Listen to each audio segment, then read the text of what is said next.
இது எதிர்க்கட்சிகள் அத்தனை எதிர்க்கட்சிகளும் நாடாளுமன்றத்தில் இன்று எதிர்த்திருக்கக்கூடிய ஒரு மசோதாவை இன்றைக்கு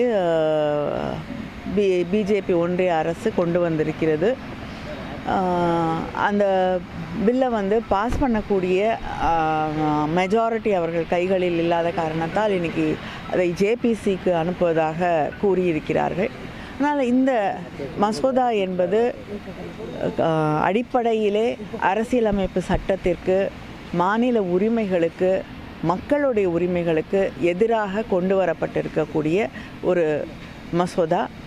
அதுவும் இது ஒரு கான்ஸ்டிடியூஷன் அமெண்ட்மெண்ட் அப்படிங்கிறப்ப நாம் மிக முக்கியமாக கவனிக்க வேண்டியது, முதலாக அமர்ந்த அந்த 13 ஜட்ஜஸ் உள்ளடங்கிய அந்த அமர்வில் ஃபெட்ரலிசத்தை எதிர்த்து எதையுமே செய்யக்கூடாது என்பது அடிப்படை என்று தெளிவாக அவங்க சொல்லியிருக்கக்கூடிய அந்த சூழலில் இது மாநில உரிமைகளை, மாநிலத்தில் இருக்கக்கூடிய மக்கள் 5 ஆண்டுகளுக்கு ஒரு அரசை தேர்ந்தெடுக்குது.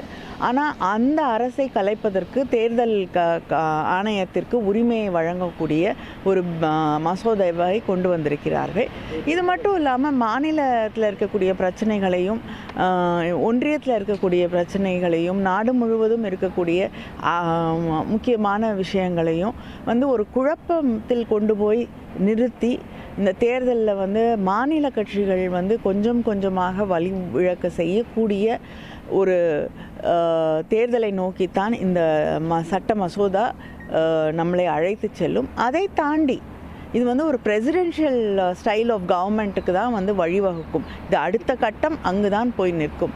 இது அதனால் நம்மளுடைய மாநில சுயாட்சிக்கு, அடிப்படை உரிமைகளுக்கு எல்லாவற்றிற்கும் எதிராக கொண்டு வரப்பட்டிருக்கக்கூடிய ஒரு மசோதா. அவங்க சொல்கிறாங்க இந்த மசோதா கொண்டு வருவதால் தேர்தல் செலவுகள் குறையும் அப்படின்னுட்டு.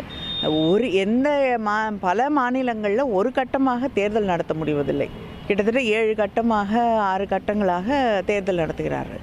அப்படிப்பட்ட இருக்கக்கூடிய ஒரு சூழ்நிலையில் எப்படி நாடு முழுவதும் தேர்தலை அதே நேரத்தில் மாநிலங்களுக்கான தேர்தலையும் சேர்த்து நடத்துவதென்றால் அதற்கான லாஜிஸ்டிக்ஸ் எங்கேருந்து வரும், அதுக்கான வேலை செய்யக்கூடிய அதிகாரிகள் எங்கேருந்து உருவாக்கப்படுவார்கள். அதனால் இத்தனை நிறைய கேள்விகள் இருக்குது. அதனால் இது தேவையில்லாமல் ஒரு சுமையை இந்த அரசின் மீது, தேர்தலின் மீது ஏற்றக்கூடிய ஒன்றாகத்தான் இது இருக்கும். 3-2 பெரும்பான்மை இல்லாமல் இருந்துமே இதை கொண்டு வர்றாங்கன்னா அது எதற்காக கொண்டு வர்றாங்க?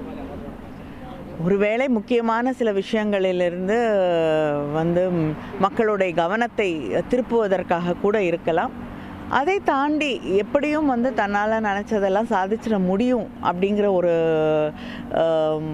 மனநிலையிலே கொண்டு வரப்பட்டதாக கூட இருக்கலாம். ஆனால் தொடர்ந்து திராவிட முன்னேற்றக் கழகத்தின் தலைவர், நம்முடைய முதல்வர் அவர்கள் இதை எதிர்த்து கொண்டு தான் இருக்கிறோம், எதிர்ப்போம். ஜேபிசிக்கு போகும்போது எந்த அளவுக்கு இதை எதிர்ப்பு தெரிவிக்கிறதுக்கான வாய்ப்பு?